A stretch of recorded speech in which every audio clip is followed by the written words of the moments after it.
Good morning. I'm Remo, and breaking overnight, Germany suffers deadly train crash with multiple casualties as Israel launches unprecedented tactical pause in Gaza fighting. This is the Daily Signal for July 28th, 2025. Stay tuned for the rest of the story. Unfiltered. Now, Here are the other top stories for July 28th, 2025. Trump pressures Thailand and Cambodia into emergency ceasefire negotiations to end border tensions. Asia-Pacific markets swing wildly as traders brace for critical U.S.-China trade talks details. Greece battles massive wildfires with mounting evacuations and international emergency response. Former U.S. humanitarian chief slams Israeli claims about Gaza aid delivery as complete fabrication. Netanyahu defends Israel's aid record while images of Gaza starvation spark global outrage. Trump breaks silence on Gaza, calls starvation footage terrible, demands Israel make final decision. Israeli Navy seizes second activist ship bound for Gaza in dramatic Mediterranean interception. ISIS-linked terrorists massacre Christian worshippers during Sunday service in Congo church attack. International coalition condemns Israel's drip-feeding of humanitarian aid as war crime evidence mounts. Now let's dive into each story. Breaking overnight, multiple people are dead after a passenger train derailed in Germany. Emergency crews are still pulling victims from twisted metal wreckage this morning. Here's what happened. The high-speed train was traveling between major cities when it suddenly left the tracks. German authorities haven't released exact casualty numbers, but local media reports confirm several fatalities with dozens more injured. This is Germany's worst rail disaster in years. The cause is still unknown, but investigators are racing to examine the track conditions and train systems. Weather wasn't a factor. Conditions were clear. Why this matters? Germany's rail network is considered one of the world's safest. This crash will trigger massive safety reviews across Europe's entire high-speed rail system. If you're traveling in Europe this week, expect delays and enhanced inspections. Meanwhile, in the Middle East, Israel just announced something unprecedented, a daily 10-hour tactical pause in fighting across 3 major Gaza areas. This is the first time Israel has voluntarily stopped military operations since the conflict escalated. The pause covers Gaza City, Deir al-Balah, and Muwasi from 8 a.m. to 6 p.m. daily. Israeli forces are creating protected corridors for UN aid trucks carrying food, water, and medical supplies. They're even conducting emergency airdrops of flour, sugar, and canned goods. Here's the critical detail. This decision comes as global pressure reached a breaking point. Images of starving Gaza children flooded social media, triggering massive protests outside Israeli embassies worldwide. The real story is timing. Israel's military pause coincides with urgent diplomatic meetings in Washington. Sources suggest the U.S. delivered an ultimatum: allow humanitarian access or face consequences in military aid. This tactical pause could be the first step toward a broader ceasefire, or Israel's attempt to buy time before a major offensive. President Trump just brokered emergency talks between Thailand and Cambodia to end their escalating border conflict. Thai and Cambodian officials confirmed they'll meet this week for ceasefire negotiations after Trump's personal phone calls to both prime ministers. The border dispute involves territorial claims and refugee flows that have sparked military buildups on both sides. He's positioning himself as the global dealmaker who can solve conflicts. The meetings will happen in neutral Singapore, with Trump's representatives attending as observers. If successful, this gives Trump major foreign policy credentials heading into campaign season. Why this matters to you? These regional conflicts affect global supply chains. Thailand and Cambodia are major manufacturing hubs. Any military conflict would spike prices on electronics and textiles you buy daily.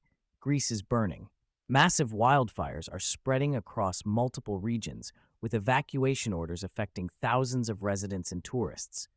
The fires have consumed over 50,000 acres in just 48 hours. Emergency services are overwhelmed as new blazes ignite faster than crews can contain existing ones. International firefighting aircraft from Italy, France, and Cyprus are rushing to assist. Here's the shocking detail. Temperatures reached 45 degrees Celsius, 113 Fahrenheit yesterday, the highest ever recorded in some areas. Climate scientists say this extreme heat creates fire weather conditions that make blazes nearly impossible to control. Tourist destinations, including popular resort areas, face evacuation. If you're planning European vacation travel, check with your airline immediately. Athens Airport is experiencing major delays due to smoke and emergency aircraft traffic. The bigger picture: this is Europe's worst wildfire season on record. Insurance companies are already calculating billions in damages, which will affect global insurance rates next year. Israeli Prime Minister Netanyahu just delivered his strongest defense yet of Gaza aid policies, claiming Israel has always allowed humanitarian assistance, despite mounting evidence to the contrary. Speaking at a military briefing, Netanyahu insisted Israel processes thousands of aid trucks weekly and blamed UN agencies for distribution failures. He called international criticism propaganda designed to pressure Israel during wartime. But here's what the numbers show. UN data confirms only 200-300 aid trucks enter Gaza daily, far below the 600 trucks needed for basic survival. Before the conflict, Gaza received 500 commercial trucks daily for normal operations. The contradiction is stark. While Netanyahu speaks about aid access, his own military announced the tactical pause specifically to address humanitarian concerns. You can't claim everything is fine while simultaneously pausing military operations for aid delivery. International legal experts are calling this defensive messaging preparation for potential war crimes tribunals. Netanyahu's statements today will likely be scrutinized in future court proceedings. Donald Trump broke his relative silence on Gaza with stunning remarks calling starvation images terrible, while demanding Israel make a decision about continuing the war. Trump's comments came during a Florida event where he was asked about viral footage showing malnourished Gaza children. He called the images horrible to watch and said Israel will have to make a decision about how this ends. This represents a significant shift in Trump's typically unconditional support for Israel. Political analysts suggest Trump recognizes Gaza images are damaging his appeal to moderate voters ahead of 2028. Here's the key detail. Trump stopped short of calling for immediate ceasefire, but emphasized humanitarian concerns must be addressed. This carefully calibrated language allows him to criticize conditions while avoiding accusations of abandoning Israel. The timing matters. Trump's statement comes hours after his Thailand-Cambodia diplomatic success. He's positioning himself as the leader who can pressure all parties toward resolution, including America's closest allies. Israeli naval forces intercepted their second Gaza-bound activist ship in less than a month, bringing the vessel and its international crew to Israeli ports for detention and questioning. The ship carried European activists and humanitarian supplies, including medical equipment and children's nutrition supplements. Israeli authorities justify the interception citing security concerns and their naval blockade of Gaza waters. This follows June's dramatic seizure of activist Greta Thunberg's vessel attempting the same Gaza aid mission. Israel is systematically stopping all maritime humanitarian attempts, regardless of international support. Here's what's significant. These ships carry minimal supplies compared to land-based aid trucks. The interceptions are largely symbolic. Israel sending a message that it controls all access to Gaza by land, air, and sea. Legal experts argue these actions violate international maritime law regarding humanitarian aid in conflict zones. European governments are demanding immediate release of their citizens aboard the detained vessel. This escalation could trigger broader diplomatic consequences if detained activists include prominent political figures or celebrities. ISIS-linked rebels massacred Christian worshippers during Sunday morning service in Eastern Democratic Republic of Congo, marking the deadliest attack on religious minorities in the region this year. The attack occurred in Komanda village, where armed militants surrounded the church during morning prayers. Exact casualty numbers remain unconfirmed, but local officials report dozens killed, including women and children. This represents significant escalation by ISIS-affiliated groups operating in Central Africa. Previous attacks targeted military outposts and government buildings. Attacking worshippers signals expanded terrorist strategy to terrorize civilian populations. Here's what you need to understand. ISIS is spreading beyond Middle East into African conflicts where weak governments cannot provide security. This expansion threatens global stability as terrorist networks find new operating bases. The timing is strategic. ISIS groups exploit humanitarian crises and refugee movements to recruit members and establish territorial control. Congo's ongoing conflicts provide perfect conditions for terrorist expansion. International peacekeeping forces are overwhelmed trying to protect civilian populations across multiple conflict zones simultaneously. A former U.S. humanitarian envoy is delivering scathing criticism of Israeli claims about Gaza aid delivery, calling official statements complete fabrication designed to mislead international observers. The unnamed former official, speaking on condition of anonymity, provided detailed evidence contradicting Israeli government assertions about aid processing and distribution.